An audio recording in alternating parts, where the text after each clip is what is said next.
So, good evening, one and all. Om Amriteshwaraya Namaha. Myself, Dr. Sarita Shekhar. I'm an associate professor in the Department of Cardiology, Amrita Hospital, Kochi. As part of the webinar series for C20, today we are presenting on the theme Women as a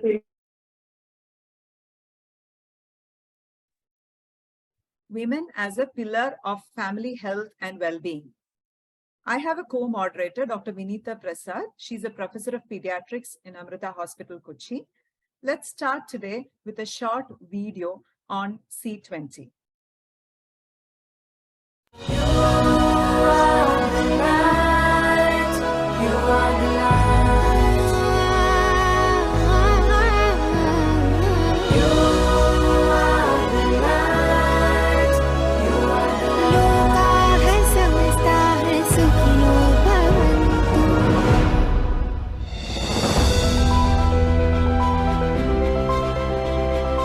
This year, the C20 Integrated Holistic Health Working Group will comprise 7 subgroups with areas of focus that include mental health, nutrition, women's and children's health, elderly care, holistic health including traditional medicine like Ayurveda, as well as yoga and meditation, the reduction of non-communicable diseases, and One Health, a concept that highlights the interdependence of human, animal, and environmental health as one species, one world.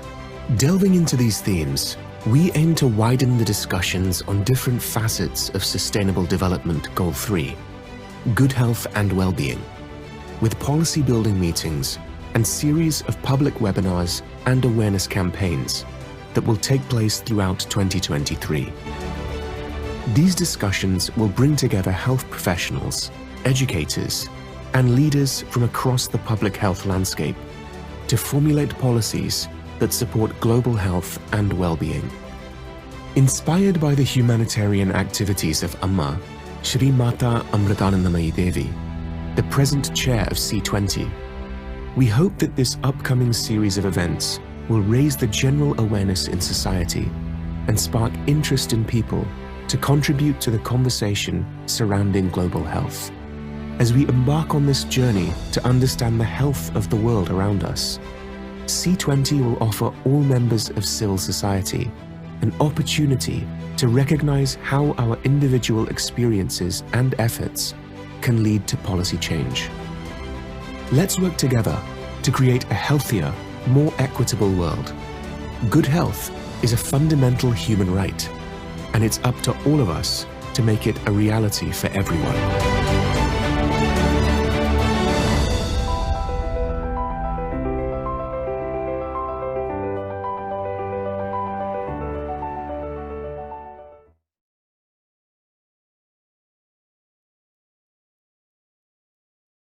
So today's program, we have 7 total speakers, 4 of them experts from the women and child health subgroup, and 3 experts from the gender equality and the disability group.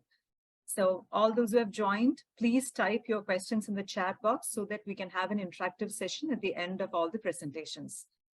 As we all know, women play a pivotal role in the family as well as the society. She's always multitasking for other members of the family and keeps her health as a last priority.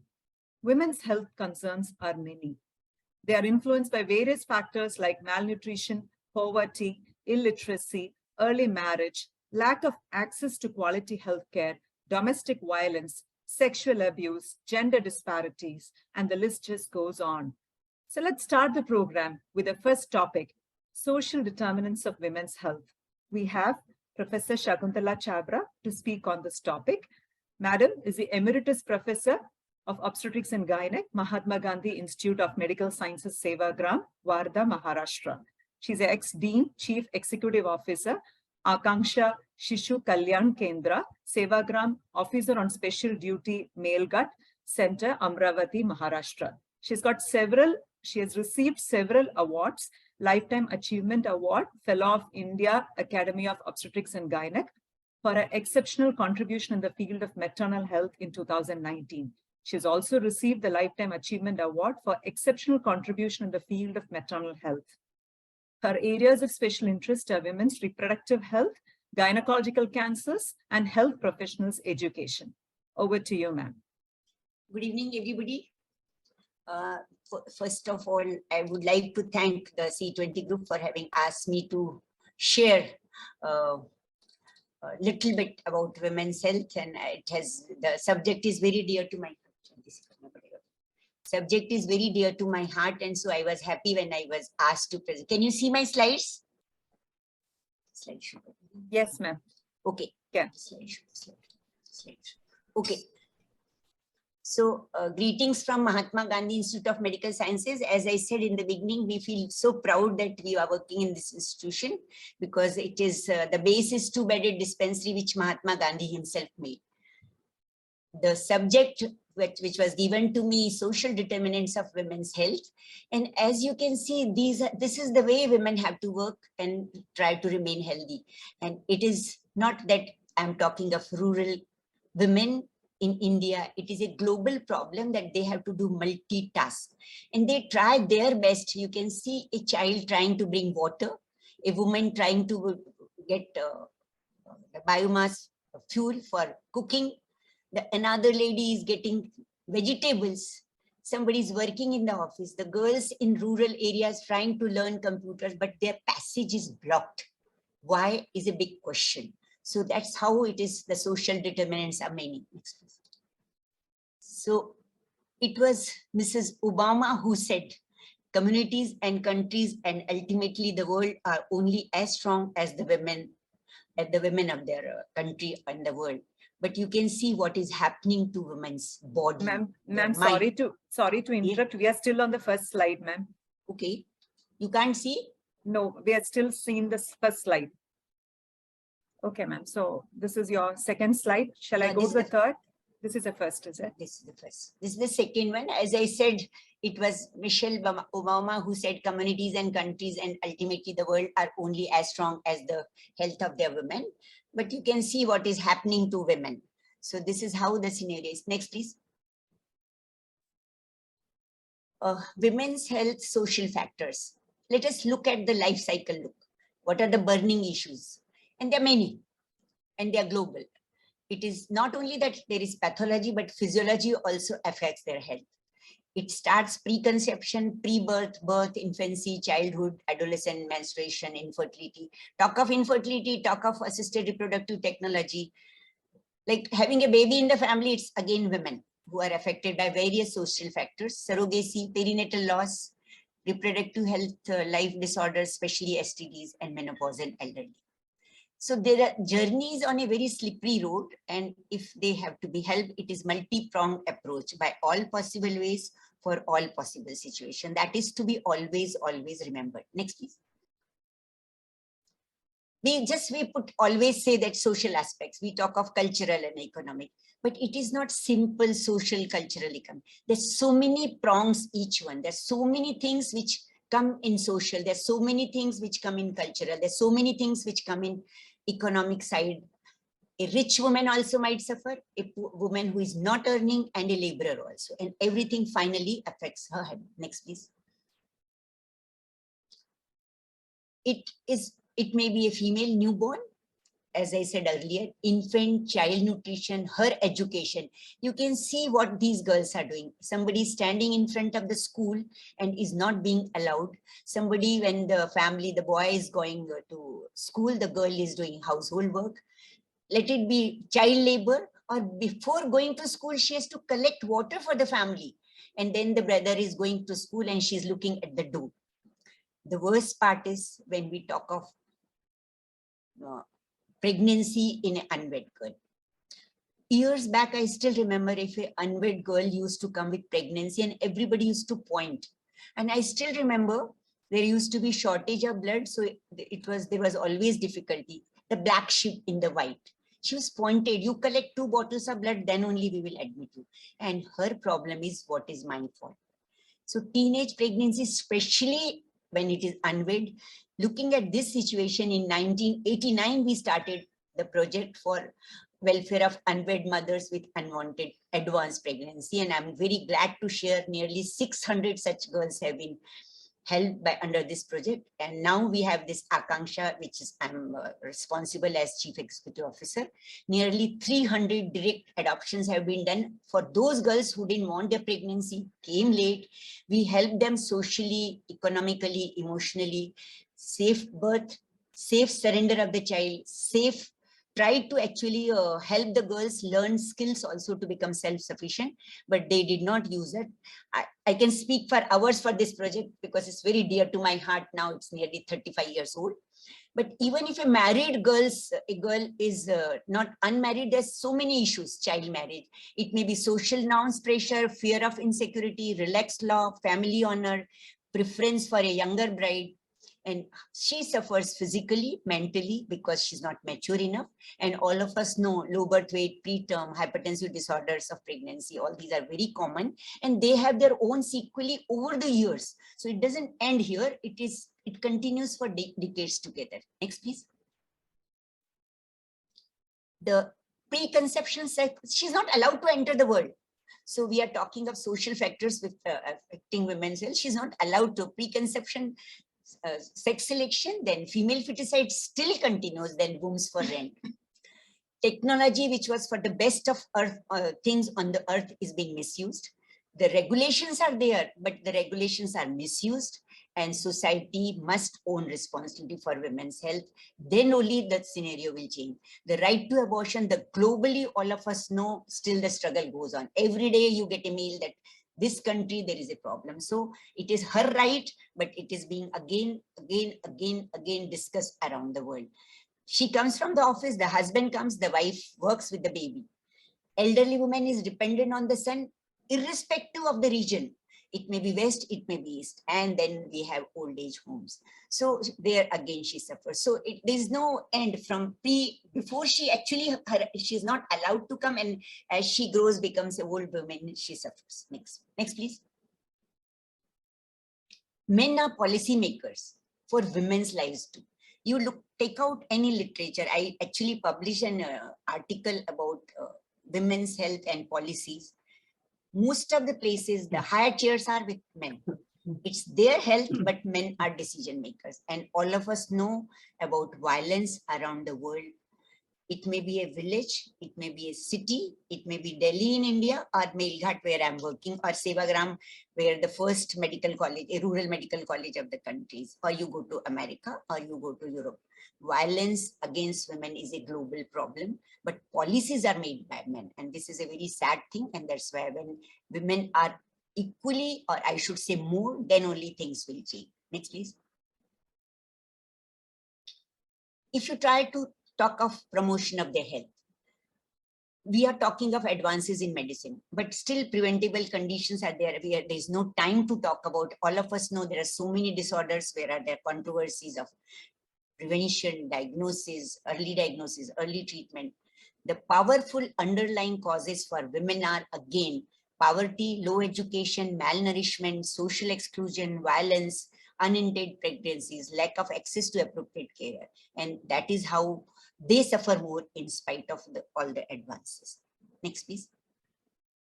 Next. As I said earlier, the policy makers have to be making policies which are dynamic and holistic. And health must be in all policies. You make health policy, but other policies affect health. So health policies, especially when you're talking of rural health, women health, they have to look in this aspect that they are holistic and dynamic.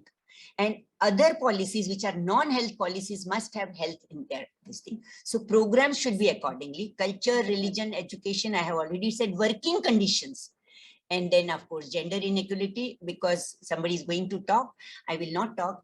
The surveillance has to be a continuous process. You identify problems, collect information, analyze, recommendation, formulated, implemented, reevaluate, and redefine, and rework. Then only things will change. Women's longevity will be more, but sicknesses are also more. Next, please. Their care needs, especially for rural women, it needs to start from individual huts to our ivory towers. And there has to be a system of linking women to proper healthcare system with effective, appropriate interventions with quality care. Quality care depends on program guidelines, infrastructure, commodities, human resources, and competence. Without that, the quality of care cannot be there. So there has to be a culture of quality with strategic skills in key areas. Task shifting inbuilt should be there, strengthen supervision and priorities as far as resources are concerned. Then only women can. Translation of skills to practice, and there has to be accountability and commitment. Next, please. The problems are global. As you can see, the sunset looks different. They look different, but they're global with variations. So there has to be no deception. You have to help them as per the need. So global knowledge, local evidence, and local help. And it has to be equity. Gender equality empowerment is not enough. It has to be equity. And this is a challenge, but there are opportunities too. Next, please. Rabindranath Tagore, a great Indian poet, had said, he's the first non-European Nobel laureate literature. He said, you can't cross the sea merely by standing and staring at this water. You have to try. All of us in the community around the world, globally, have to try. If you cry, and he also said, if you cry because the sun has gone out of your life, and your tears will not allow you to see the stars. So don't do that. You have to try hard, then only. And that's what Martin Luther King had said, that take the first step in faith. You don't have to see the whole staircase. Just take the first step, and then you are sure going to reach. Next, please. And with this, I'm going to end again with what Rabindranath Tagore said. Everybody comes to this world with God's message, that God still loves human beings and has hopes. So why we should not? Look at this woman who is living in a hut, but still smiling. And that's what we should have. And that's how with this feeling inside that though women are suffering, there is always a hope, and we will sure this world will see healthy women around the world. Thank you. I hope I didn't cross the time. Thank you. Thank you, Dr. Chabra. Next speaker is Dr. M.K. Nair. His topic is menstrual health and hygiene in adolescent girls. Let me introduce Dr. M.K. Nair. He is the former Vice Chancellor, Kerala University of Health Sciences. He is the founder director of Child Development Center, Thiruvananthapuram, and Emeritus Professor in Developmental Behavior and Adolescent Pediatrics in Child Development and Research Center in Thiruvananthapuram. He has held numerous positions, such as the National President of the Indian Academy of Pediatrics, President of the Indian Clinical Epidemiology Network, President of National Neonatology Forum, and he's also the founder secretary of Adolescent Health Academy, a specialty chapter of Indian Academy of Pediatrics. He has published several books in developmental pediatrics, adolescent care, counseling, parenting, and premarital health counseling. Over to you, Dr. M.K. Nair. While you are putting my slide, good evening to all. It's a great honor to be part of this meeting. Can you put the slide full screen? Yeah, perfect. Thank you so much. I will start with one word. In India, the word mother is just next to God. Okay, whatever the negative we may talk about happening to women in India, the moment she is a mother, at least when she is a mother, almost all the negatives go away. Just give an example. Just now I have a cat actually delivered. It's not mine, but come from nearby. And because I made some arrangement for her delivery and all, she probably had 3 kittens. And from there, she just come inside the house to have food. And by the time my wife take the food, she's gone. I said, what is this happening? Second time, same thing happened. Then we realized Probably she's running back because she's scared about her babies. Okay. So what we did next time, we kept the milk, everything ready, waiting for her to come. And then she had quickly gulped and went away. Only a mother in the world can do this, not a father also. This is my first message.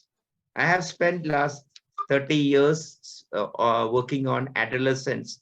My low birth weight babies who started in 87, now they are 36 years old. So I have followed them at 1 year, 2, 5, 10, 13, 16, 19, 24, and now at 36. So over the years, I have seen what exactly is a life cycle approach. Next slide, please.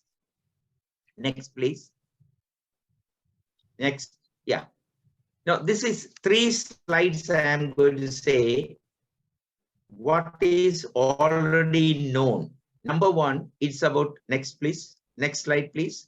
What is known, and that is menstrual disorders. Just one previous one, menstrual disorders in +1 and 2, previous one, madam, +1 and 2 students. And what you see, just focus on the one on the red.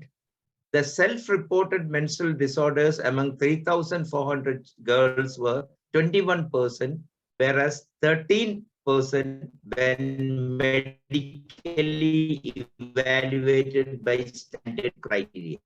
And when we did ultrasound for this baby children, almost a good percent, 75% of them had polycystic ovaries, not polycystic syndrome, just polycystic ovaries.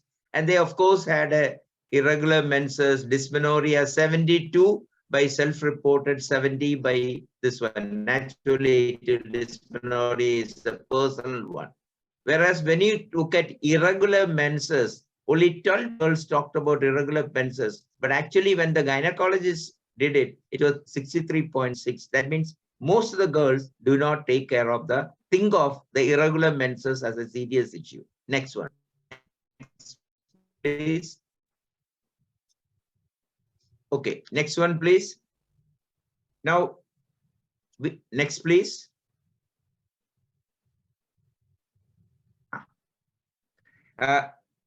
We had a community clinic. Probably this is please go back. This is probably the first publication. Previous one, please.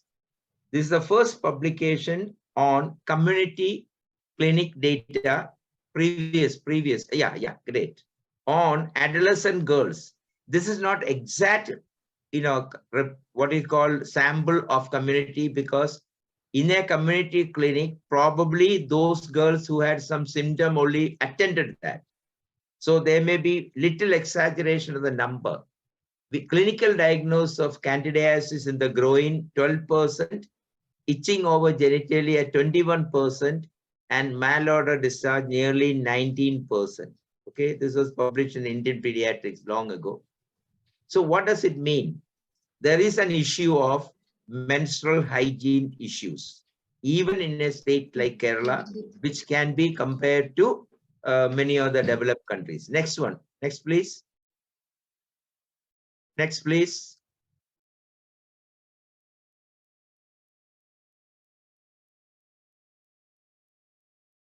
Next one, please.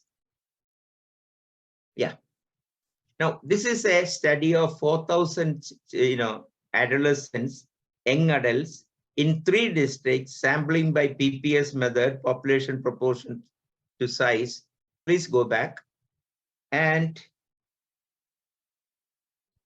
just go back. Next one, sorry. Previous one. The problem. Please go back to previous one. I will see the data. I have it in front of, okay. What is the personal hygiene practices among young adults? And what we found is statistically significant difference in personal hygiene practices between 10 to 4, 15 to 9, and 20 to 24, with higher percentages in the older groups. Satisfactory menstrual hygiene practices in the older groups. For example, if you look at changing napkin more than once a day, 94%, washing hands with soap after defecation, 73%, cleaning genital with soap every day, 71%, washing after urination, 69%, washing from front to back after defecation 62%. So compared to any other part of India, probably we are little better off. That's the message I would like to give. Next, please. Okay, next one. Maybe, yeah. This is now what I'm going to show. Next 5-6 slides are part of a PhD just awarded last month by Professor Manjula, who did PhD with me on this. Fortunately, I had a good fortune of having 5 gynecology professors doing PhD on me, many issues, including PCOD, teenage pregnancy, the adolescent reproductive health education, and now, of course, the genitourinary infections. So what did we find? The mean age of menarche was 12.5 plus or minus 1.2 years. It's a sample of 2,700 or 3,000 young adolescent girls. Prevalence of any one menstrual problem was 80.4 with a good confidence interval. Menstrual disorders as such was present in 29.7 as per standard international criteria. Premenstrual symptoms were present in 32.5. Fortunately, we did not have PMDD in this one at that point. Dysmenorrhea was about 70% because it's a self-reported thing. Most girls, 70% of girls will complain now.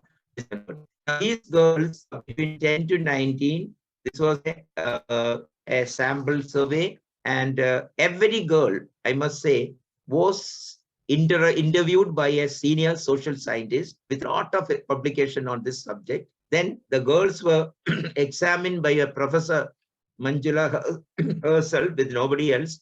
No male was present there, and not a single girl hence refused. And we also had swab taken outside the hymen to have a bacteriological study. Okay, I'll show the next one, please. Next one, please. Yeah.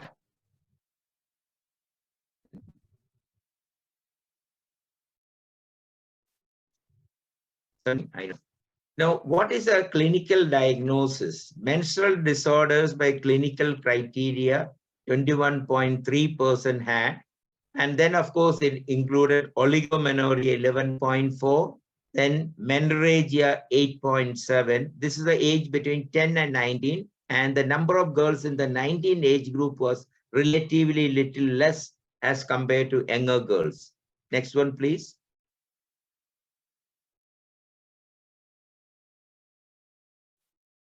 We can have a look at the slide because it is taking little time. It doesn't matter. Okay. Next one, please. Yeah. Now, diagnosis of a menstrual symptom screening tool.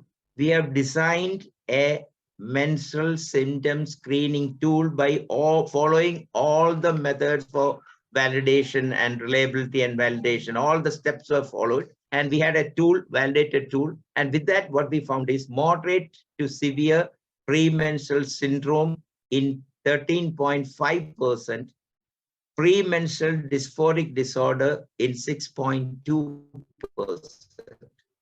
In the age group between 10 to 19, although number of children in 19 was less. So moderate to severe premenstrual syndrome 13.5 and premenstrual dysphoric disorder in 6.2. What it means is actually this study has helped, in a way helped the government of Kerala now to give 2 or 3 days leave for menses. Every girl in the state now will get this. This has come just 3 months ago. Every girl in the state will get a holiday. If she want to take leave for menses, 2 to 3 days are allowed. Next. I'm sorry, sir. Your Two more time is slides. getting over. Only 2 more slides. Okay. Just speed it up. Now, if you look at the genital hygiene score, again, a new scoring pattern developed. Look at the poor menstrual hygiene in 14 to 13 to 10 to 13 was 20.5. In 14 to 16, 4.1. 17 to 19, only 0.6. Overall, of course, 10.6. So what does it mean? As the girls become older and older, the menstrual hygiene practices improve. Next, please. Next, please.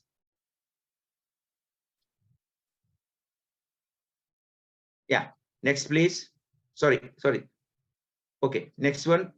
And what we found was girls with poor hygiene score had 7.4 times more risk of having RTA, reproductive tract infection, because odds ratio is 7.44. Next, please. Poor menstrual hygiene, 86.1, and that has a relation with the RTA. Next. I think we missed one in between. So type. We have Okay, to doesn't matter. equal to the Doesn't time. matter. Okay. No, actually, we lost time in between every slide, but doesn't matter. Doesn't matter. It's okay. So my final message is 3. I have worked on adolescents for last 30 years.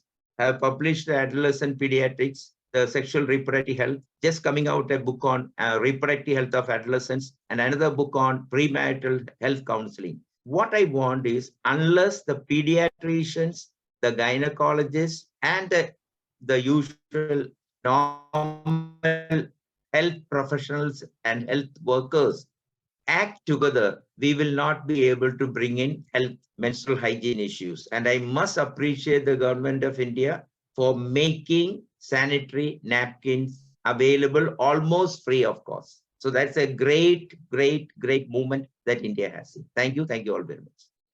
Thank you, sir.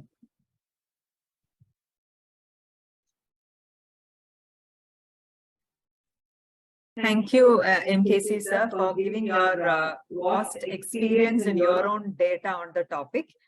Now, the next talk is by another male giant in the field.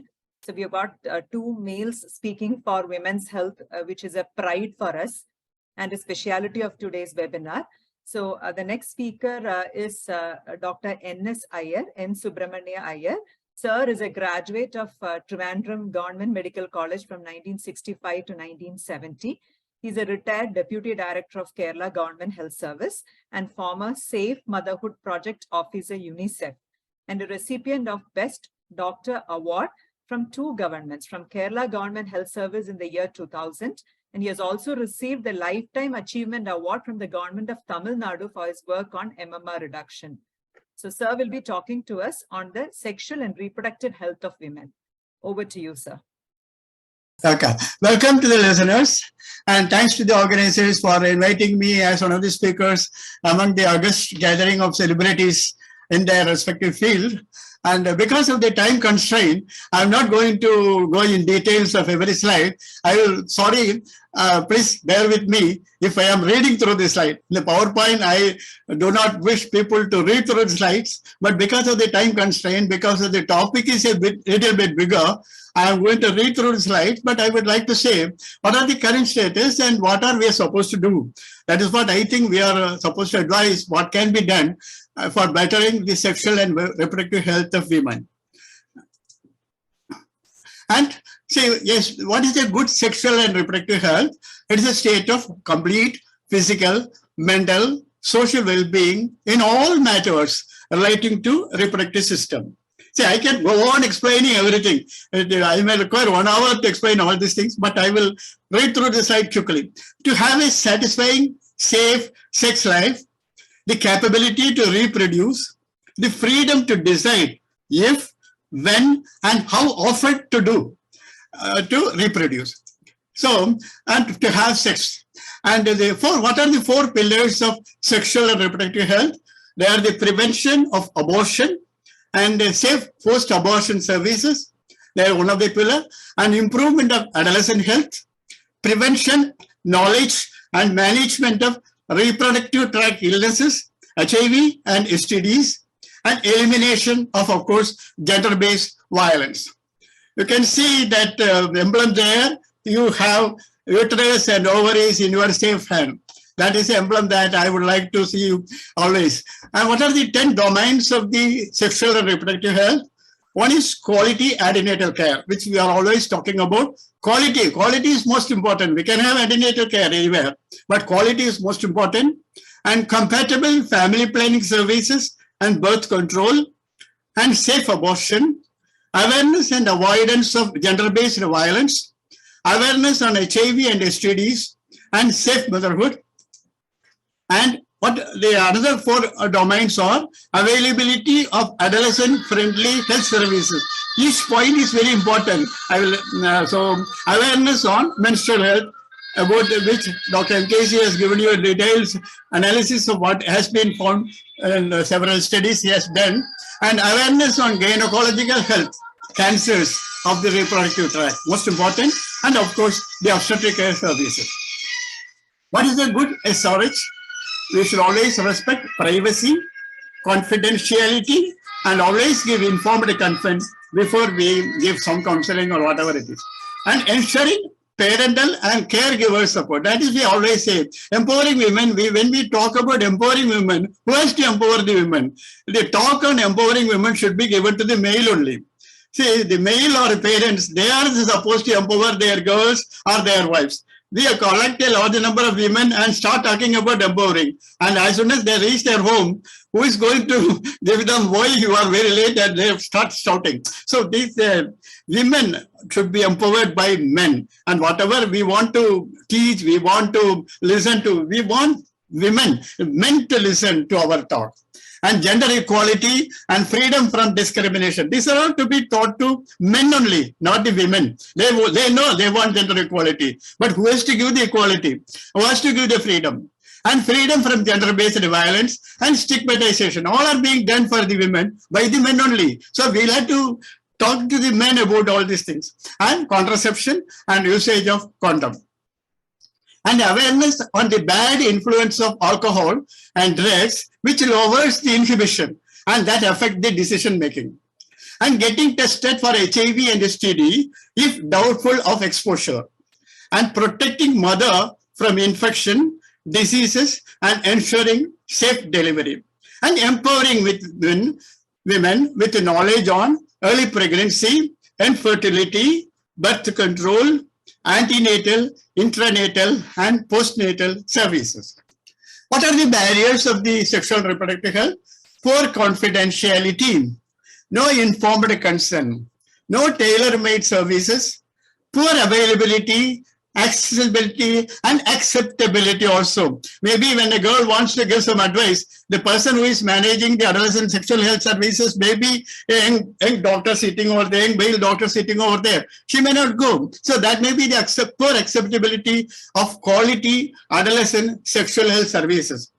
These are all result in lesser utilization and then low adequate coverage and poor quality of coverage, that is poor effective coverage. This is what is really happening in all our clinics now. Actually, the sex is determined at the time of entry of sperm into the egg.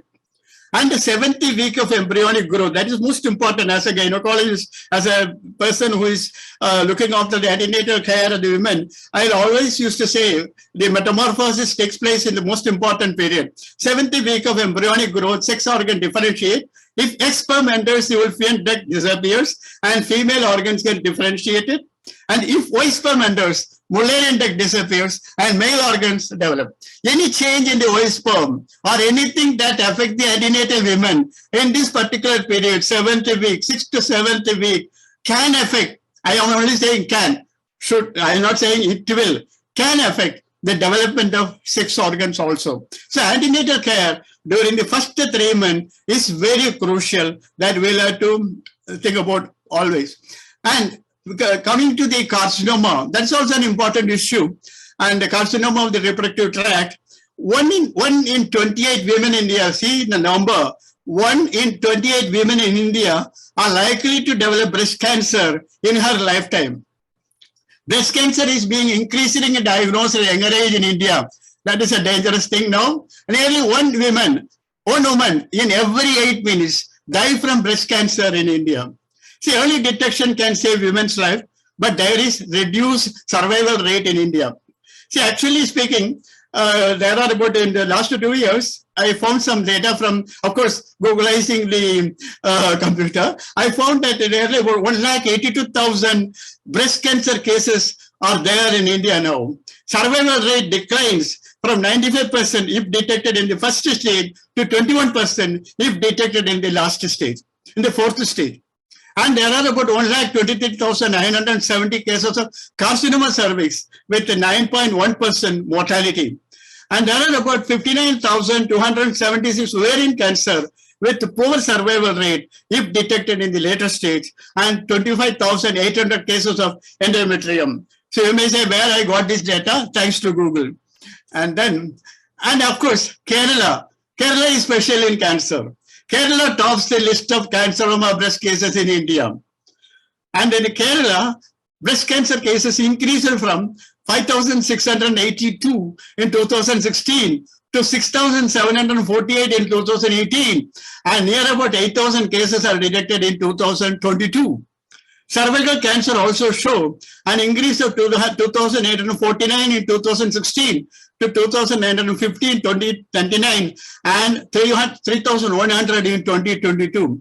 See, pesticide laced, because Kerala is always a consumer state. It doesn't know anything, so they want buy vegetables, they want chicken, everything they get from outside. And of course, being a consumer state, they have to depend on whatever being sold, what they have to buy from the market. And pesticide-laced vegetables and hormone-injected chicken meat are attributed as major causality factors. And one particular man used to say, Kerala people eat more chicken than rice.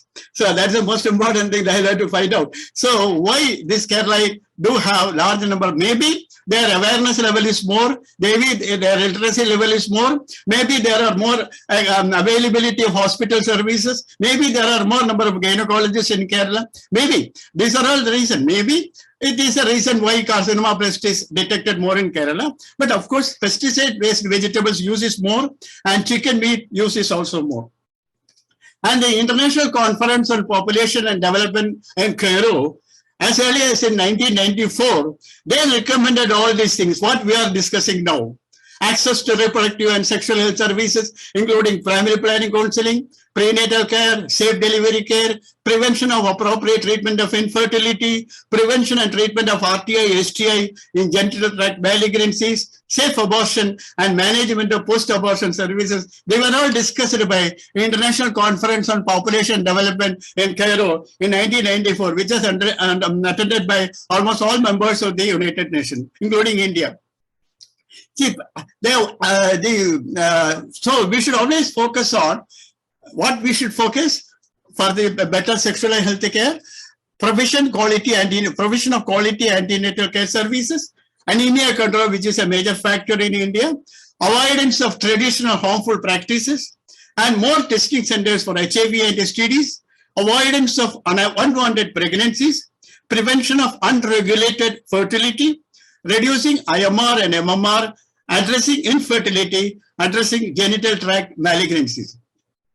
And awareness on nutritional challenges, that what are the things that we can do now, what can be done now, awareness on nutritional challenges in the 1,000 golden days of child growth. We call it 1,000 golden days. From the time of conception to delivery, it is 2,700 days. And from the date of delivery to 2 years, it is 730 days. We take this as 1,000 golden days. Any proper nutritional challenges this year, if we doesn't care about this, stunting may be a major factor for the children. And awareness on hypothyroidism and iodine deficiencies. So many people do not know about it. Only when they go to a doctor, then only they realize that they have got hypothyroidism.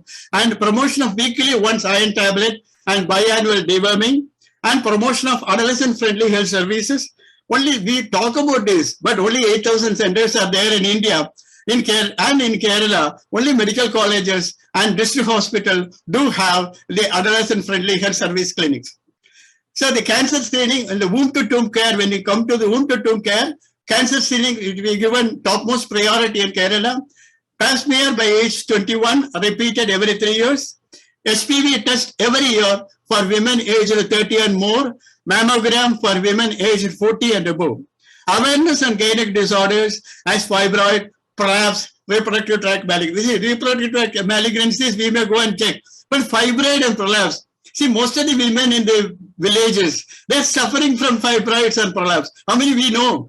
So they can't stand for long, but they have to work hard. But because of the fibroid and because of the prolapse, the uterus causes a lot of problem for them. This is not known to so many people. Only if they are staying in the metros, the proper diagnosis may be done. But India being a country of villages, we have to focus on this, above the middle-aged women, we have to focus on anything having fibroids or prolapsed uterus. And of course, we talked about the reproductive malignancies. So, even after 25 years of International Conference of Population Development, we are talking about the same issues now. That is a problem. And several achievements are, of course, there. I don't say that we haven't achieved anything.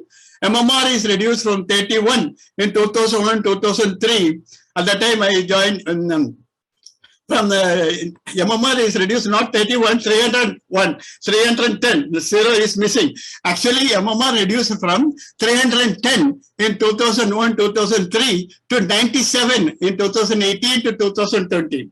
Of course, there is a development, and IMR from 52 in 2005 has come down to 27 in 2021. And of course, total fertility rate in India, it's from 2.5 in 2010, it has come to 2.1 in 2021, almost reaching the replacement level. But achievements are there, but in the other indicators and other parameters are actually not uniform. I can go on talking about what are the other indicators, other parameters. Because of the time constraint, I am limiting myself to these points, which we'll have to ponder about, we'll have to discuss about. Each point has got its own value. We have to discuss, we have to ponder about. And let us work unitedly to target the theme of World Sexual Health Day 2022. Do you know what is the theme of World Sexual Health Day 2022? Let us talk pleasure. So whenever we talk about sexual and reproductive health, we should not talk about maternal death or infant death or cancer and all those problems. We'll always have to talk about pleasure. Hope we will be reaching such a stage soon. Thank you very much. Thank you, Dr. Iyer, for your valuable insights into the sexual and reproductive health of women. Our next speaker is Dr. Padmini Murthy. She is going to enlighten us about women's health and human rights, a global perspective. Dr. Padmini Murthy is a globally recognized health professional and educator in her roles as a physician and public health expert, motivational speaker, and author.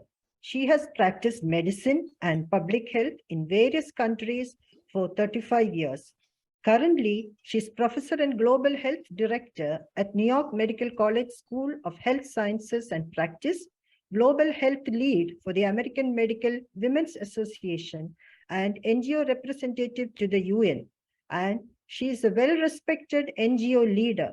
She is currently chair-elect of the Intersectional Council of American Public Health Association, and she has been the recipient of numerous awards nationally and internationally. Over to you, Dr. Padmini. Thank you so much. Greetings, everybody. And, thank you first of all for organizing this. And it's an honor to work with global colleagues. I'll be very quick and keep to time. And may I please request you to share my first slide? Thank you. So I have been asked to talk very briefly about human rights, which is and giving a brief introduction on the global perspectives on women's health. So could we go back to the first slide, please? Objectives, thank you. The next one, please. Yeah, so I will very briefly attempt to explain the link between women's health and human rights. We've had extensive presentations from esteemed colleagues, And what is the common method? We all know this is what we are doing, this is what is being done. But basically, we have been facing so many challenges because everywhere in the world, women's health is not considered paramount importance. Unfortunately, there is, I could say there's hardly a single country where there is gender equality with regard to access to healthcare services. The speaker before me, Dr. Iyer, talked about ICPD, and I just wanted to share something.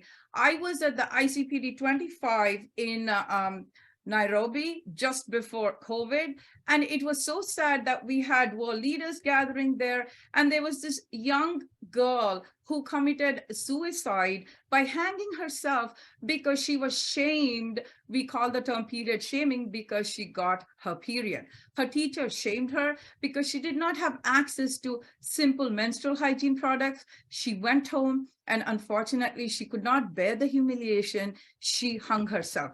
So when we are talking about all the progress we are making, and this is so great that, we have Pooja Ammaji as the chair of the C20, and we bringing us all together to talk about issues.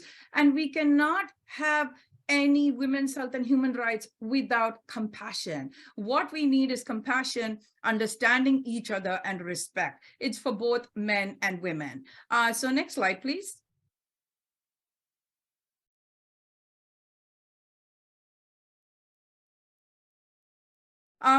The 1948 UN Declaration of Human Rights reiterated that all human beings are created free and equal. But I would just like to state to this August audience here that it was not until 1995 did the United Nations declare women's rights to be human rights and bring gender issues. So it's really crucial. It's not only bringing gender issues, next slide please, but they need to be kind of woven into the policy. It's just not we talk about it today or we talk about it on International Women's Day, which is coming up on March 8th. Every day needs to be a Women's Day and a Girls' Day to talk about this. It is all within us. We are a global team to bring about equity at all levels in everything we do. Next slide, please. So I really like this infographic by the WHO. It says the right to health means ending discrimination in all healthcare settings. I would respectfully add, it's just not in healthcare settings, but way beyond in everything we do. Mothers teaching their children, teachers, professor teaching, physicians, everybody as concerned global citizens. And definitely women's rights. Now, what are rights? It's right to freedom. It's right to make choice. It's right to live without fear and without being coercive. So what do we need to do? We need to make sure in everything we do we have to ask ourselves this question: is it fair to the other person as is it fair to me? Only then can we hope, and it won't be a pipe dream, that we can really achieve human rights and also women's rights. Yes, we are talking about women, but men are equally important too, because it's both of them which form the two halves of the global society, including the children. So regardless of one's race, ethnicity, socioeconomic status. The first speaker started the program by talking about social determinants. It's very, very important that this is an all-pervasive theme and is just not restricted to the fortunate few because of where they are born, where they live, or what their economic status is. Next slide, please. And the Beijing Platform of Action, I have it here, and so this is so important because this is one of the living, it's a living document where you're talking about the different aspects of women's involvement. And definitely more than ever now, we have to be even concerned about the environment because we know of all the great challenges we are facing, especially women and girls, whether it's bringing drinking water, bringing firewood. So in all these, we need to look back and say, what can we do as a global society to make sure that we reach equity? That means the the ground is level for all to do what they need to do to improve their lives and that of the community. Because even though women, I'm not saying this because of I'm a woman or the mother of a daughter, but definitely women and men hold up the sky, and women need to be given that respect, and also they need to be included in policies made regarding their health because they know best what they need. Next slide, please. So what I would briefly suggest, based on all the work my colleagues and I, so many of us, also some of them I know who are in the audience have been doing, is we need to apply a gender lens to address all women's health, including prioritizing gender equality in health systems, right from primary care to specialized care, and also leverage smart data that is also disaggregated data, which is so important to inform and shape gender-based policies and investments in promoting health and human rights. And we have to engage women and girls through multi-stakeholder purposeful partnerships, funding, and leadership positions. Yes, leadership. It's very important for women to have leadership positions, to get, because they can be the movers and shakers along with men. And male involvement, I stress that again, we cannot have women's health without male involvement because it's a partnership. It should be a positive partnership. And we need to safeguard maternal, sexual, and reproductive health for young women, girls, and even boys and men. So this is really crucial. And next slide, please. So this is really, I like this slide because it says, none of us are equal until all of us are equal. So it doesn't matter whether you have two X chromosomes, which makes you a woman, or if you have XY, which makes you a man. We are all, none of us is equal till we all are equal, and there needs to be a respect. So as I'm summing up, next slide, please. I would like to say that platforms like these are important because they're a meeting of the minds, and we all can think and come up with examples of best practices, because resource sharing, and it's so important because these best practices can be even replicated in other places. So in this day and age, when we are all on social media, instead of talking about other things, we need to discuss how can we do something which will be beneficial not only to people of one country, but to the global society.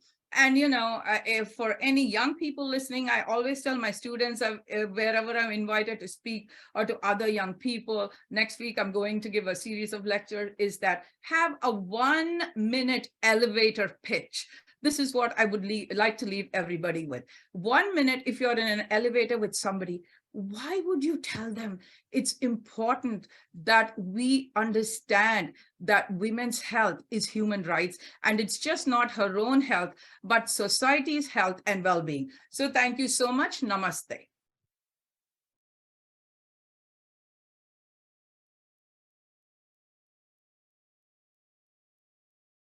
Thank you, Dr. Padmini Murthy. Madam, it was a very, very enlightening talk.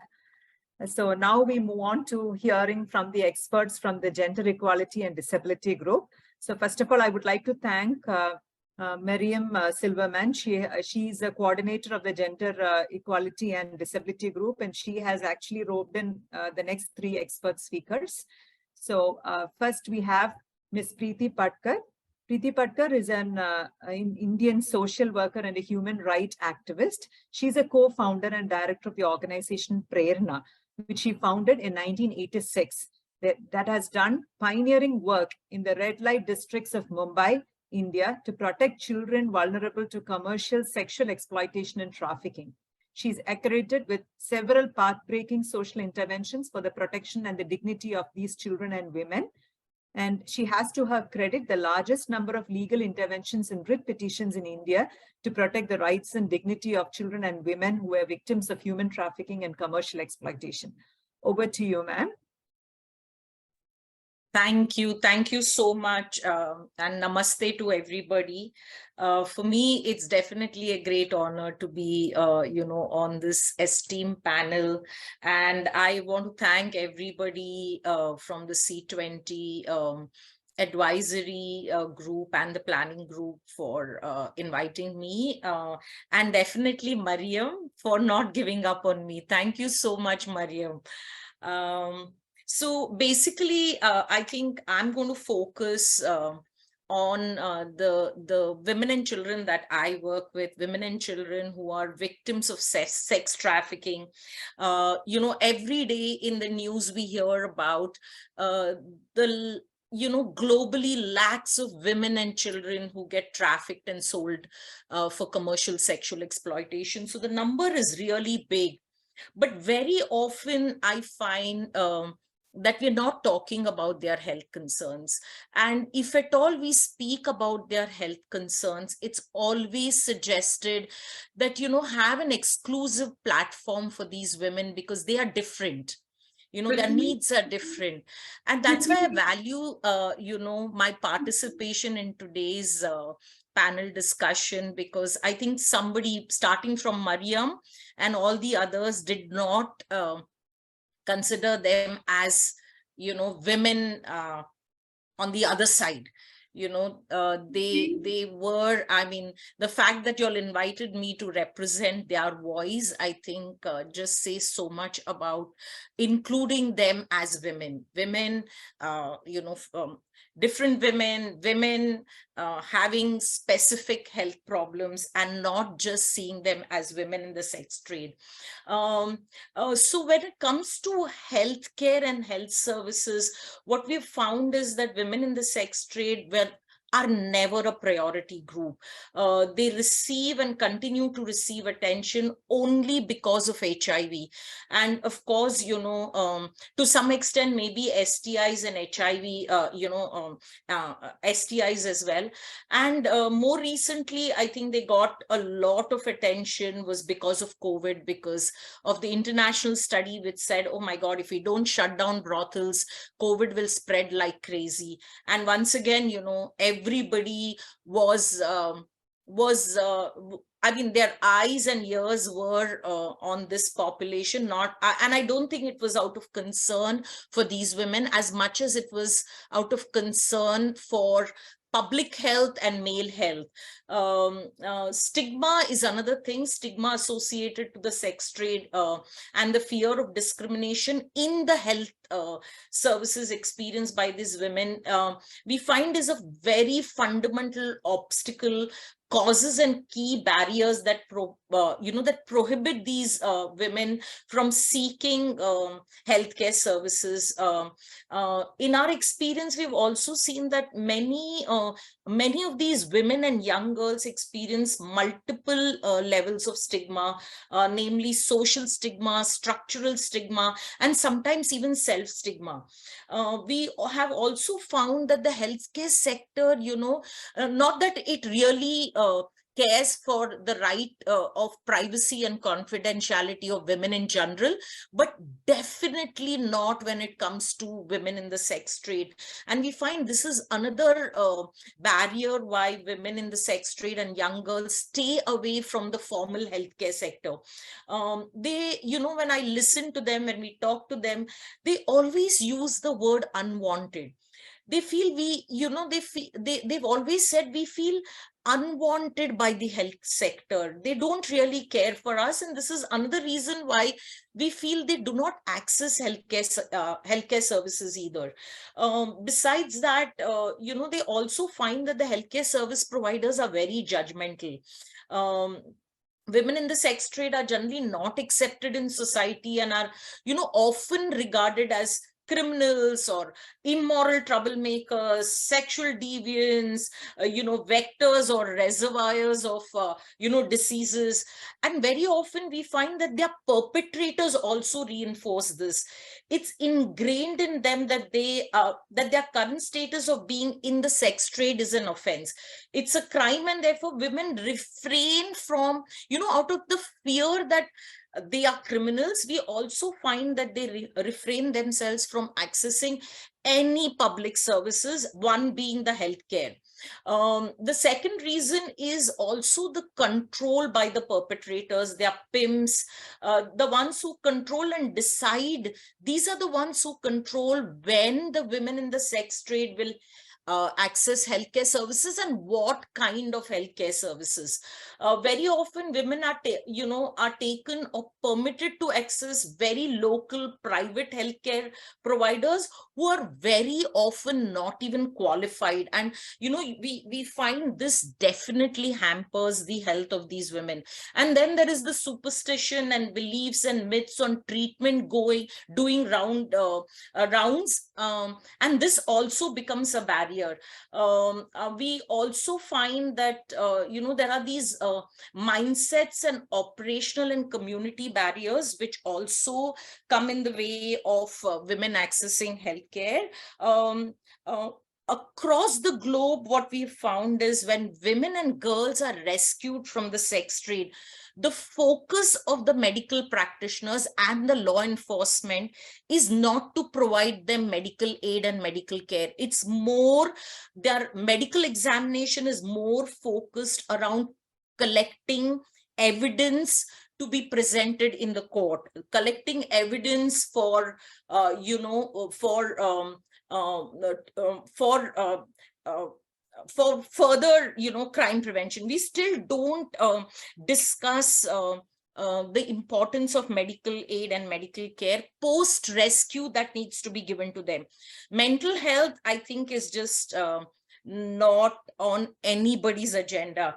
Mental health and well-being, and of course these women being last on the priority of healthcare services, I think mental health is also the last priority. We are still far from acknowledging and that supporting these women with mental health services will help them heal, and also they'll be in a better position to respond to their rehabilitation and reintegration.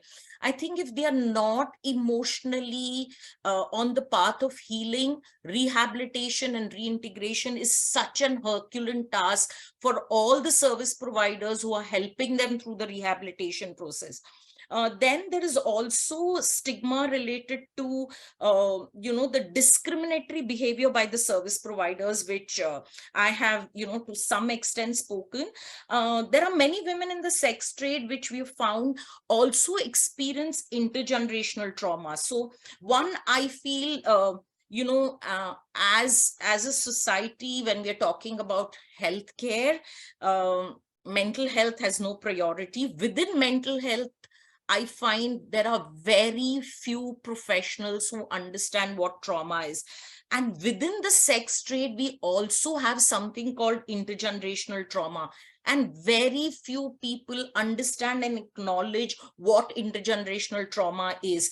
And if we don't have the right kind of trained professionals to understand trauma and intergenerational trauma, I don't think we are going to be in any way acknowledging the need for these services and making provisions for these services. There's also an urgent need, I feel, for service providers, for us to take care of service providers.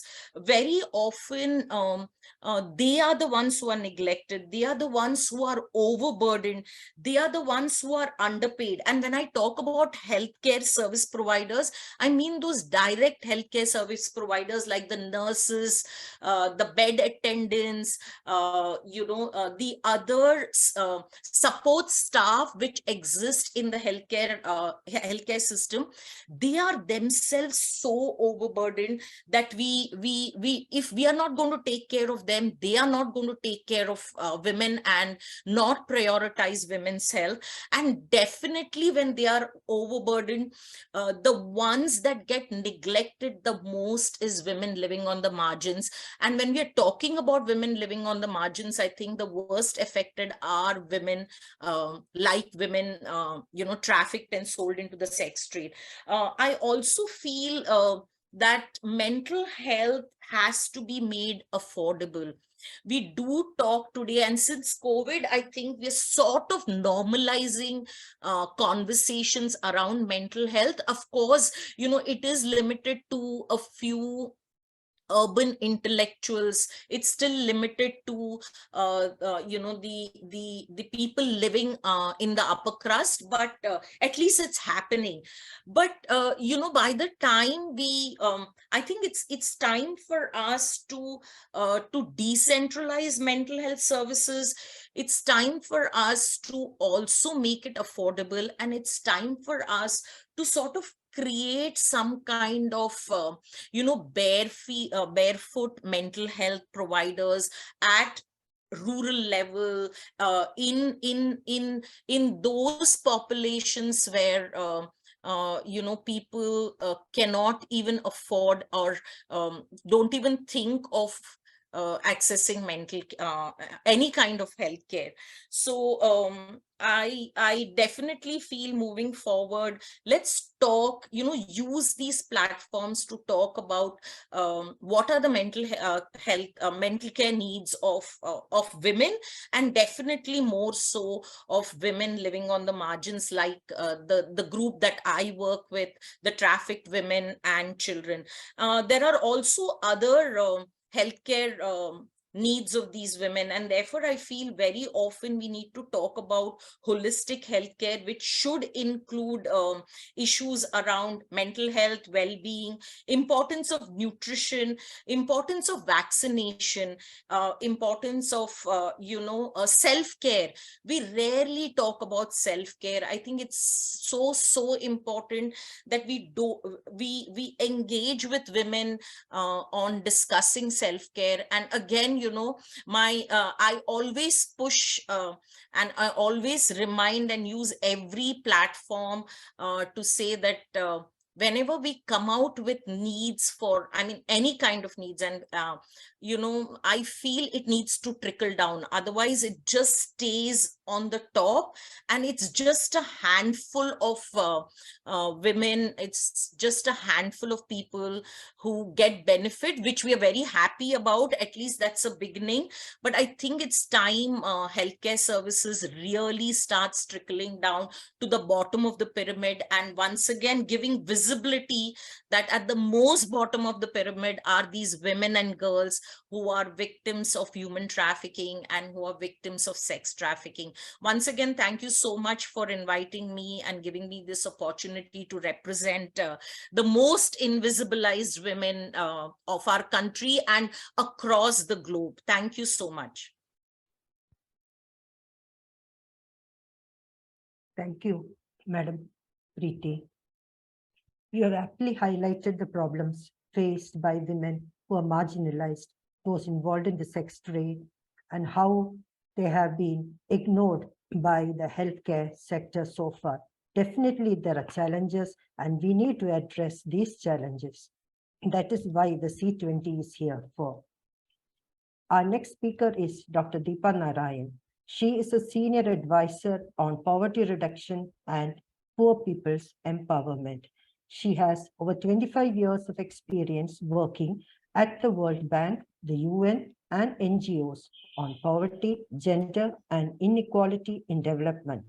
She is the recipient of many awards. She has been named as one of the 100 most influential global thinkers by Foreign Policy magazine in the USA, as well as one of India's 35 great thinkers by India Today.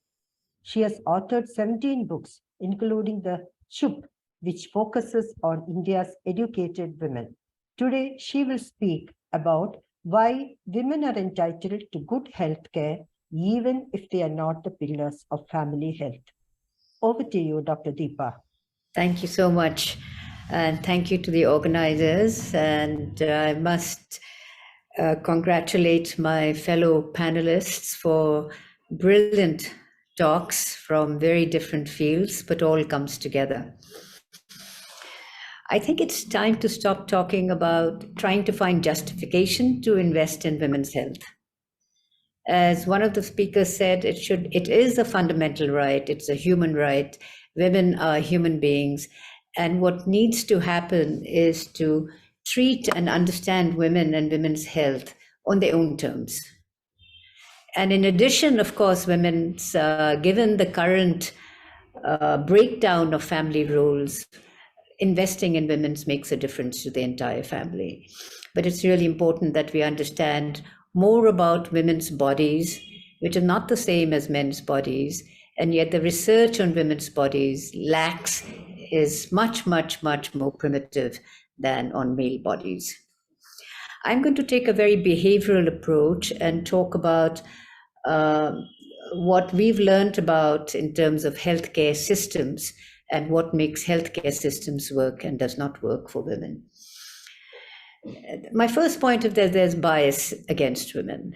Healthcare systems or any system is a reflection of social values and biases in society.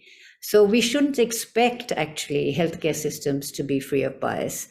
And yet it's only now that there's solid research evidence to show that women are treated differently by healthcare providers, including highly skilled doctors, physicians who would be appalled if they knew that they treated women differently than men. And the research also shows that it's not just male doctors and male physicians or male nurses, because in different parts of the world, there are increasingly more men in nursing services, but that it's women as well who treat women poorly. And that has to do with just the cultural bias, that we all absorb biases. And so not surprisingly, whether it's healthcare systems, whether it's educational systems, the bias of human beings, us as human beings, comes into play, comes into our decisions. Just to quote you one study or one set of findings from both the US and India, that even though women are the biggest organ donors, they are less likely to get life-saving surgeries compared to men. Even when women have heart attacks, they are less likely to get treatment, and so the fatality rates for women are higher. Unless we acknowledge that these biases occur, are deeply prevalent, we're not going to see change. So how do we bring about change? Is not by shaming and blaming, but it's back to compassionate care, and I'll talk about that in a moment. And compassion has nothing to do with, although it may have had religious origins, the research on compassion, on the scientific research on how the brain works is very vast, to show that compassionate care and compassion for others, but also self-compassion, self-care, is the magic pill in medical care. But compassion amongst for patients, compassion amongst the lowest level of health workers will not correct, will not compensate for poor pay and badly run hospitals and badly run healthcare systems. Then within women, as has already been pointed out so poignantly by Preeti, all women are not equal. And again, the statistics are compelling that in the US, maternal mortality rates after controlling for education in the US, Black mothers die at 2 or 3 times at higher rates than white women. In countries like in India, the same numbers are quite diverse for poor women and tribal women.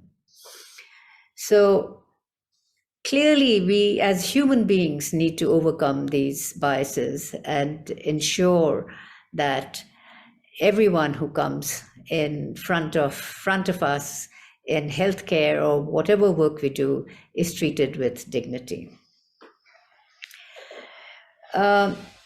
Focusing further on behaviors, that, well, biased behavior, we have to obviously change this.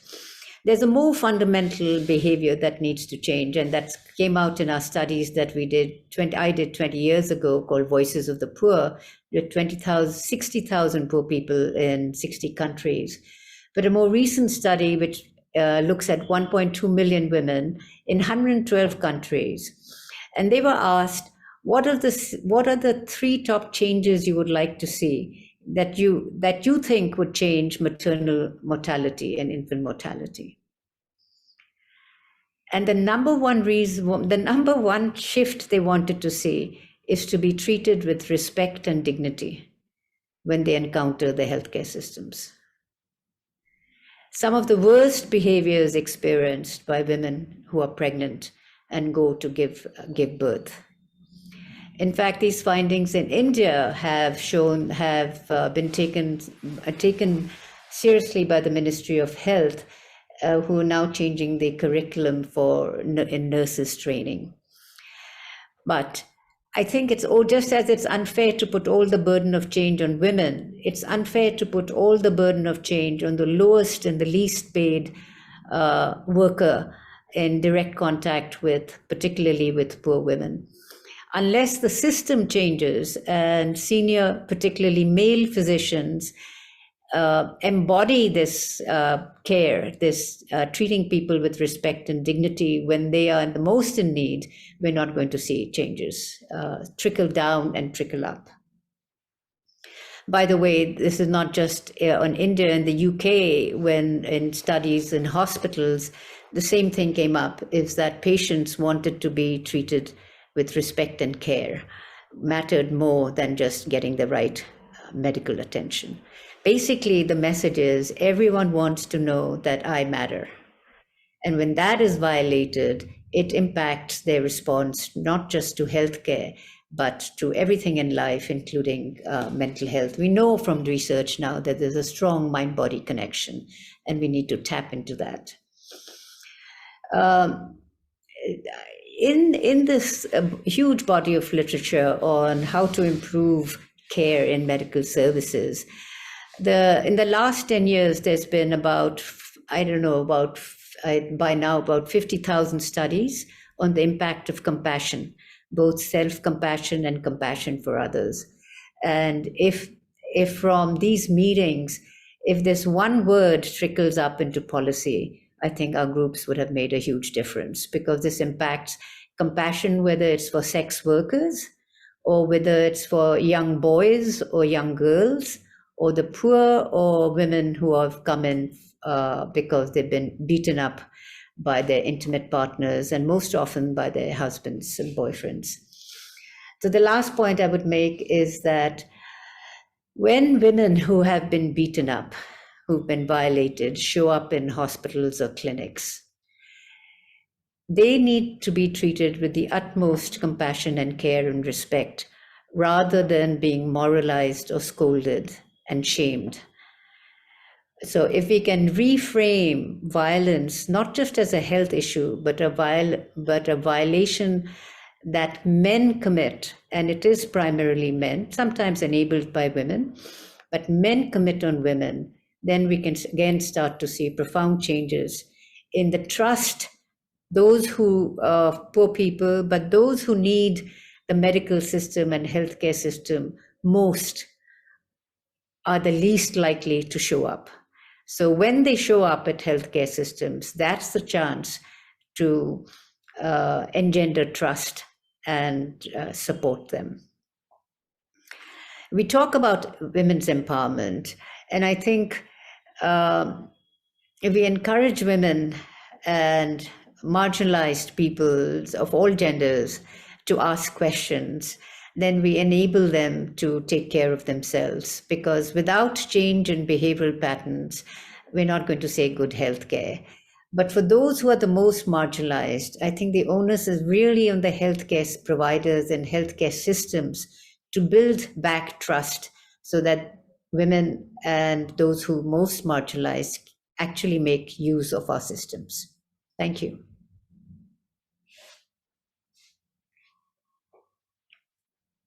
Thank you, Dr. Deepa Narayan. That was a very enlightening talk. So the last speaker for today is Ms. Aishwarya Rai. She is a menstrual health advocate and educator. We have heard a lot of data from Professor M.K.C. Nair regarding the menstrual problems in this part of India. So she is a strategic alliance and implementation lead at Project Bala. She leads efforts to increase access to sustainable menstrual products and spread awareness of menstrual health and hygiene to individuals and communities in need. Aishwarya's mission is to promote menstrual equity and empower individuals to have agency in their reproductive health. So let's hear from Aishwarya about what she has experienced in the field and what are the hassles or the areas which we need to address further. Over to you, Aishwarya. Thank you so much. Good evening, everyone. First of all, I would like to share that I feel extremely honored to be part of the panel with such elite speakers. And speaking about menstrual health has been a great way to address women issues. So before we begin our conversation today, I want everyone to take a moment and imagine yourself as a woman from a village who doesn't have access to water, toilet, or even a clean fabric to use as menstrual absorbent. I'm sure nobody would prefer it. And this is the exact reason why I joined Project Bala, an impact-oriented organization working to end period poverty and period illiteracy. If I speak of my experience as a menstrual health educator, most men from the community end up avoiding me at all costs. This sadly is not so different for the women. The simple mention of the term periods is enough to see women hide behind the veils and girls giving us looks of shock. This thankfully changes at the end of the talks and they open up with the concerns that go beyond the physical issues, topics that are entangled with societal norms, like the belief that period blood is bad blood and makes women impure, even untouchable. As languages change every few kilometers, so does the myths, taboos, and practices around menstruation. It might come as a surprise that women thank us less for the knowledge and pads and more for the relief that now they do not have to depend on their husbands or someone else to purchase menstrual products, or they have to go out to throw away the used pads. This definitely gives us a glimpse of what goes on in a woman's mind during her periods, and it's a massive punch in the heart. From the inferences that we have collected from the field, we believe that there are 3 E's that we need to focus on. The first being education. 71% of women and girls in India have no knowledge of periods before hitting menarche. The common emotions they experience are shock and fear. And this leads to an unhealthy relationship with menstruation and in long run with their own bodies. So knowledge about the topic, the medical services and menstrual products, not just for women and girls, but everyone in the ecosystem is the first step towards destigmatization. Second, economy. Availability and access to good quality and affordable products ensures women and girls do not lose out on their work or school. Finally, environment. On an average, a woman uses 8 to 10 pads in a month, which is still half the required amount, considering a pad should be not used for more than 6 hours. And India, with a huge population, generates 1 billion pad waste monthly. So we at Bala try to address this through our workshops that are infused with elements of storytelling, poetry, and theater, disseminating essential information on menstruation. We also provide pads that are specially designed to combine the functionality of a commercial pad with the reusable and environmental friendly attributes of a cloth. Each pad is reusable for up to 2 years and reduces non-biodegradable waste, which is less addressed in the today's country time. Definitely, both the government and private organizations are working intensely on improving the MHM sphere. However, the work done is very limited to some aspects of the problem that we observe in the communities, especially in the rural belt. The challenge is that most of these people do not have any clue about the schemes, nor do they know how to access these. Tangible solutions like distribution of pads, the installation of vending machines, Incinerators are only short-term fixes. To achieve a holistic and real impact of the skills, I feel we have to have some strong policy reformation. The first policy recommendation would be to integrate and combine departments like the WCD, ICDS, health, and education, along with media cells, to draft a publicly accessible document with clear constants and variables. The constants can be the accountability of the task that has to be done, and the content can be variable for the people, which can focus on the life cycle of every service or product that are being provided to the community. In this era of social media, we can reach up to a lot of people through media campaigns for information as well as behavioral change, which is very, very essential in today's time. And with many women today in India entering and representing India in the sports fraternity, the fact the female athletes tend to menstruate differently than the average woman, but the coaches majorly being males does have a gap in the taboos related to the topic, with especially with the rural athletes. Secondly, we need to have a better bidding and strict penalty system for the tenders to keep a check on the quality of product, as the supply chain from the first round of delivery gets redundant after a point. To give you an example, a scheme launched in 2019 in Maharashtra had a very good implementation mechanism, but it failed terribly due to poor pad quality. In case of eco-friendly products, the material, quality, and claims need to be checked and verified, as was found in the case of OXO biodegradable napkin. Meaning, this napkin, though claimed to be environment friendly, were in reality pseudo-biodegradable. Why? Because these pads would fragment and break into smaller pieces called microplastics, but do not break down at the molecular level. And these microplastics are left in the environment for an indefinite period of time.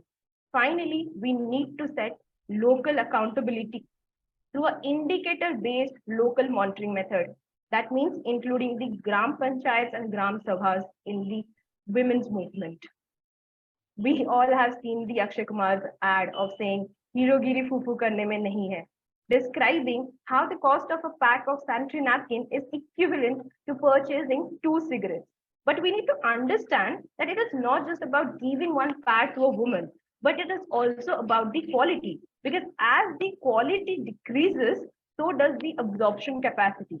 That means the overall increase in the number of pads required increases. This not only kills the very basis of implementing the schemes, which is affordability and ease of use, but also brings forth a larger and bigger problem, that is menstrual waste. To top it off, the reproductive health, as discussed earlier, of using poor quality pads or using non-hygienic methods are bone chilling and extreme. Hence, using reusable products like the Bala pads have many advantages. The earlier we adopt them, the more the government saves in recurrent buying and supplying, distribution, storage, procurement, cost, and the best part, negligible sanitary waste. And since India's theme for G20 is Vasudhaiva Kutumbakam, one earth, one family, one future. And given the fact that the G20 countries together represent around 90% of the global GDP, over 80% of global trade, and 2/3 of the world's population, this clearly means impacting almost 70% of the world. And the India's vision of being the Vishwa Guru and standing where nations like Singapore today already are, means it's time we learn from recent as well as decades old of history to understand the role of women in economic growth as well. And sadly, but thankfully, this growth cannot happen until our policies and people take physical and mental health of women and the topic of gender inequality very, very seriously. India's solution, given the diversity of the challenges, especially in the rural belts, will definitely be an example for all next struggling with similar problems. I think it's high time and definitely the right time to focus on our women and their health. Thank you, everyone. Yes, Aishwarya. Project Bala has shown us the way to provide affordable and sustainable menstrual hygiene solutions to women and girls. Still, there is a lot of work to be done. I think it's high time we made a policy, as you said, regarding menstrual hygiene. And I definitely think that in this C20 session, we will provide a policy pack about menstrual hygiene management to the authorities. Thank you. So I think we will go to the question and answer session now. We have a few questions in the chat box. There was a question posted for MKC Nair, sir. So they wanted to know whether the data you had shown included girls with disability. Okay. None of the studies, we have not excluded any child with disability. When I do a study, I take a sampling technique and include 100%. Not even some, but of course, it is not focused on disability. I have elaborate number of studies on disability. That is a separate subject, but not here. Here, nobody has been excluded. No girl has been excluded from any of this study. If it is a school study, every school children. If it is based on village, we take Anganwadi base. Sampling is based on Anganwadi base. But if within that Anganwadi area, every girl is included. And the Anganwadi worker can vouch for it that they are the actual girls. They know everybody by name. Thank you, sir. The next question is to actually Shakuntala Chabra, ma'am. Yes. Ma'am, in Kerala, in the recent past, they have actually put forward something called menstrual leave in the universities and colleges, yet to be implemented in schools. So what is your take on it, ma'am? Is it a necessity? Should be a part of it, a policy where menstrual leave should be given to adolescent girls, working women in all sectors? What is your opinion? I personally feel, because when we are talking of physiology, let us keep it as a physiology. Everybody doesn't need leave. All of us know human psyche. When you make a policy that you will get a leave, if a girl needs leave, she will take. If she doesn't need, she will take. Dysmenorrhea has been reported from 50 to 90% of the girls. We did a study some time back, quite some time back. I think it was Adolescent World Congress in Mumbai, where we presented data related to all this. And one surprising answer was that they knew about menstruation, they didn't know about conception, and they didn't want to know. They said it will be a stress in our heart. To know about pregnancy will be a stress in their head. So there are different types of person. The policy should be such that if somebody needs leave, she must get it. But she can always take leave. It shouldn't be like that, because everybody does not need, everybody doesn't, what should I say, feel like taking it. So it should be, we have to be sure that she's healthy and she lives with wellness. So accordingly, the system should be made, because dysmenorrhea is very common. Girls still feel shy. So we have to ensure they come out of this shyness. This is a physiology and they have to live with it. And they have to try to live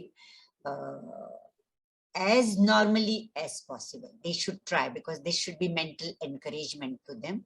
Because we see ads that during menstruation, she's running, a sports girl is running. So we should encourage that. So that should be, it should be, we shouldn't do anything which makes physiology a pathology. I had, as a head of the Department of Obstetrics and Gynecology, I had a sticker in front of the labor room. Pregnancy, birth, post-birth are physiological. Do not do anything which makes it pathological, because everything has a ripple or a cascade effect. So that we should always remember. Thank you. I hope I answered what you wanted to. I have a question for Dr. Padmini. That we have so many women working in the healthcare sector. There are so many healthcare professionals. But then why are they so less women in leadership roles in the health sector? Thank you so much, Dr. Vinita, for that question. Actually, pardon my, I just want to beg pardon of all the male colleagues in saying this. There is a men's club, but we unfortunately don't have a women's club. It's very seldom we support each other. And I think we need to encourage and support each other. So this is like, you see somebody, like my personal goal is I mentor 2 of my students every year. So I think if we do that, little drops of water make a big ocean. The reason I'm saying it, not to say that this is what I'm doing, but I have found I am where I am because of mentors who selflessly mentored me and said that, okay, we know you can do it. So encouragement and mentorship, and everybody has place in the sun. So I think we need to help each other to climb up the steps. So that is what unfortunately is missing, I find. So let us do that, like form a circle and help each other. So I think we need to have more people, and also the men, our colleagues, they need to encourage women whom they see who will make a difference in advancing, health and well-being, or anything for that matter in any field for everybody. So it has to be a team effort, and we need to help each other. And by helping each other, I don't think we lose our place in the sun, because otherwise we wouldn't be doing what we are doing. And again, Amma has really been such an amazing example for showing how selfless she is and motivating all of us to do the needful by giving a helping hand. I hope I've answered your question. Thank you. Vinita, Yes, can I add a word here? Definitely. What you are talking, what she's talking, I got so interested that I have written an article. It has been published, Women in Health System. And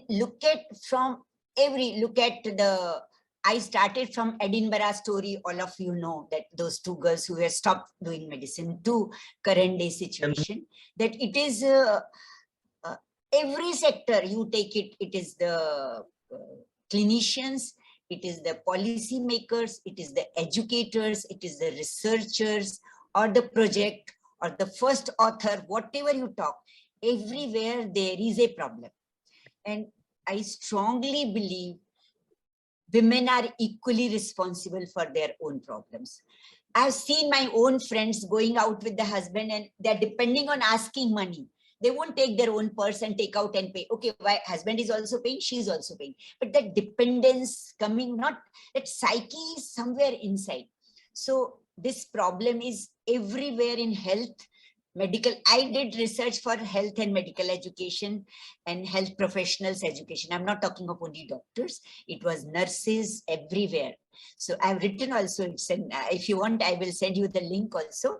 But it is, women are equally responsible for it, and the scenario must change if women have to be equal. And I use the word, it is not equality, it is equity, because God has made the woman body in a different way where there are certain differences. So there some support is definitely needed. So that's how it should be ideally. Thank you. Dr. Vinita, I just wanted to add one more thing, if I may, with your permission, very briefly. That's why we have women physicians like Elizabeth Blackwell in the US, and even, so many Joshi, Dr. Joshi in India, who were the first women physicians who showed us the path. So they did break glass ceilings. And again, just to add on to what you said, Dr. Chabra, equity, just to make it clearer for some of our audience, is equity, as I mentioned in my talk, and I'd like to reiterate that, is to make the playing field level for everybody. Yes. So that is what is important. So, people mix up equity and equality, but equity is when you're giving bread to somebody, if somebody needs a little more, you give them a little extra. So that is equity. So I think if we have the principle of equity in everything, we can really help not only women, but everybody and the future generations. And also, I think, Aishwarya, as a youth, I think you spoke very passionately and eloquently, and we need to have men involved, because I would just like to say that menstrual health also matters for men and women. Thank you so much. Back Thank you, ma'am. The next question is to Ms. Preeti Patkar. What do you think can be done in institutions to support women's health so it can translate into strong, healthy women and hence to strong, healthy families? Yeah, thank you for asking this question. So when we talk of institutions, I think we're covering all kind of institutions, be it educational institution, be it workplace, or be it institutions like, shelter facilities for women. I think, just merely having a policy is not enough. I think it needs to get translated into action, and for it to get translated into action, it requires resources. So I'm one person who keeps saying, don't keep demanding for policies if we are not going to have the necessary resources, if we do not make provisions for the necessary resources to execute what is written in those policies. So one, first and foremost, I would say is, if there are policies, try and execute them by making necessary budgetary and human resource provisions. And this is across all institutions. The other is, I think we need to now have more conversations around, giving health priority, both physical health as well as mental health. And I think if we are not going to talk about it, and we are not going to normalize conversations around it, once again, there are going to be policies, and the ground realities are going to just stay the same. And finally, I often find that, I know somebody put it also in the chat box, that we need to have more diverse representation while we are discussing issues like this. Even in institutions, I again find, in all kinds of institutions, one, it's either the men who would be discussing women's issues, or it would be a few privileged intellectual women who are sitting there, and I know we are talking about very well-intentioned words, but I just find in all institutions, I just find it does not trickle down. So moving forward, I think we need to have a strategy for things to trickle down at the bottom. We fought for rights, we fought for, we said human rights are women's rights are human rights. But again, when it came to rights, it was just the handful of few women who, even after so many years, have experienced have got some positive experience and have benefited from it. And I think everywhere, in every institution, let's look at who's at the bottom of the pyramid, and whether it's whether all our services are reaching them. And of course, I feel very passionate about mental health, because even for physical health healing, if the person is not feeling well mentally, is not feeling wanted, is not, like Deepa said, if she doesn't feel, if we are not telling her that she matters to us, recently our Supreme Court reminded us that treat everybody, whether she's a sex worker or whoever, treat them with respect and dignity.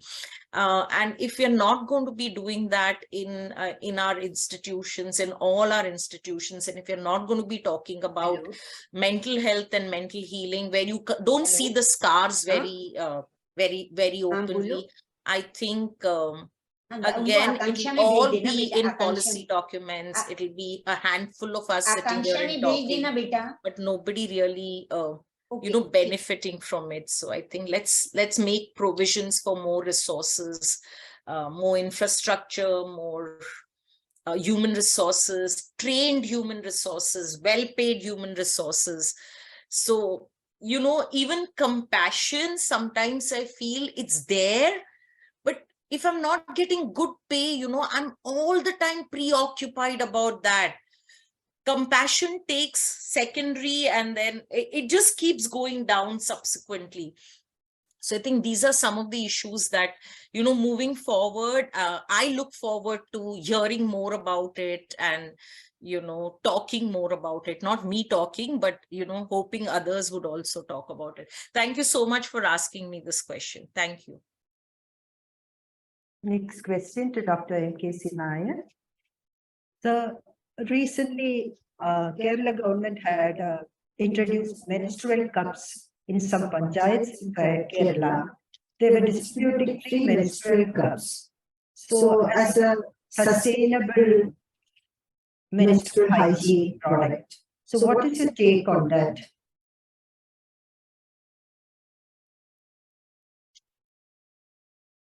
Dr. M.K.C. Nair. Dr. M.K.C. Nair.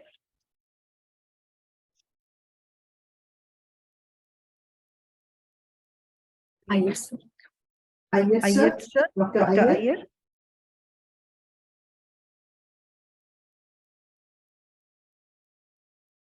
MKC is not here. Has he left? Not Anyway, Prime Minister. anyway, this menstrual cup is a new thing that has come up, but I don't think it should be, as a gynecologist, as an obstetrician who have been practicing, I don't think it can be popularized as easily as possible, because to applying it, it is a bit difficult, and removing it also is not so easy. People think that you just apply it. This is not so easy. You have to go to a gynecologist, get trained well. Of course, it is useful. There is no question. If it is properly used, it is a good one. But to apply it, you require frequent consultation with the gynecologist for the initial 6 months. 6 periods or 6 or 7 periods will have to be under the watchful eyes of a gynecologist also. I don't think it is possible to have it on a national basis or pan-India basis.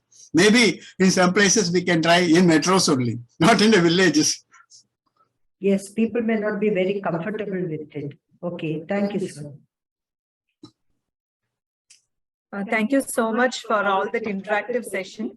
We had very good policy recommendations typed in the chat box, which we have noted down. Thank you, Dr. Amita, Srila Menon, Abha, and Dr. Kirti. We'll definitely work on those policy recommendations which you have texted in the chat box. If any other questions to be discussed, please feel free to ask.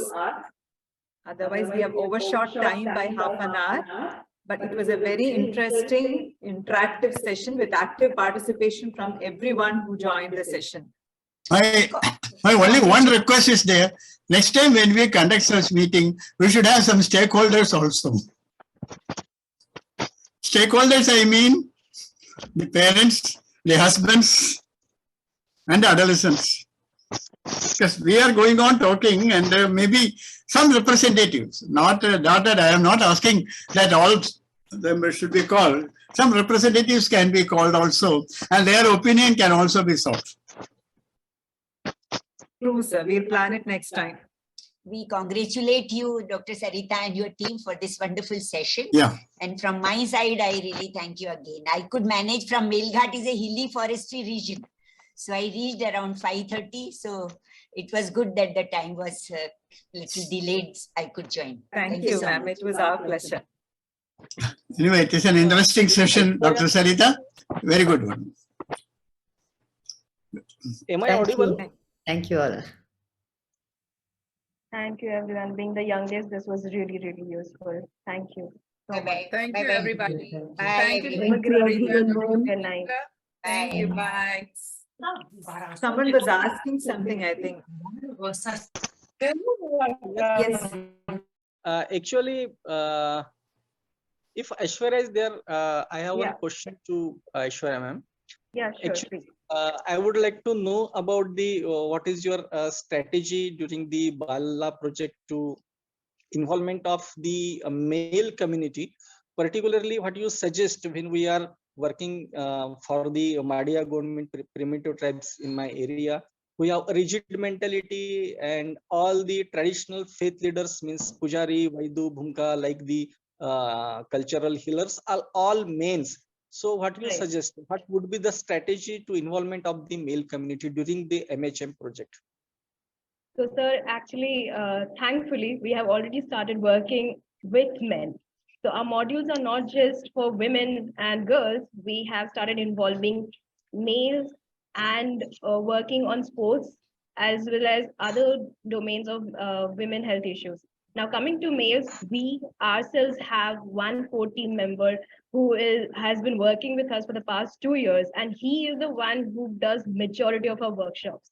So yes, when I said that women take the wheels, it's mostly before him. But as I said, once the conversation starts, if the males are comfortable with the topic, one has to be comfortable with what they are sharing. You cannot shy away and then expect the audience to be comfortable with you. So we need to have the accurate knowledge, and we have to be sure what we are doing is a good work. So going out in the field, we have male volunteers who do a lot of our workshop and distribution of pads. We speak openly. We ask teachers to join us in the workshops. The Gram Panchayat leaders, the Sarpanch, we ask all of them. And as you said, yes, we face a lot of backlash, especially when we go to certain tribal areas and the rural parts of the country. But when we are sure about the why, so why we are doing this, and sit down with them for a conversation, we have seen them participating and the next time approaching us to take this forward with more number of women and girls and in these surrounding communities as well. So the change should start with us, within us. Once we are sure, I think the community will join us in this movement to change their mindset and take up even reusable solutions to what do I say? Manage their periods and solutions. Thank you so much for your question. Okay, thank you. Thank you, Aishwarya. Thank you all for the active participation, and we all look forward to future webinars. And we have a major physical meeting being organized in Amrita campus, Faridabad campus on April 8 and 9. So all of you who can come and join us for the meeting for 2 days there, please, you're all welcome. Hello. கொஞ்சம் கழியட்டும் ஒரு 5 minute Hello. So that was a great evening with a lot of insightful discussions. Thank you again. Thank you. Good night. Bye-bye. Good night. Bye. Good night. Good night, everyone. Thank you. Bye. Thank you. Thank you, everyone.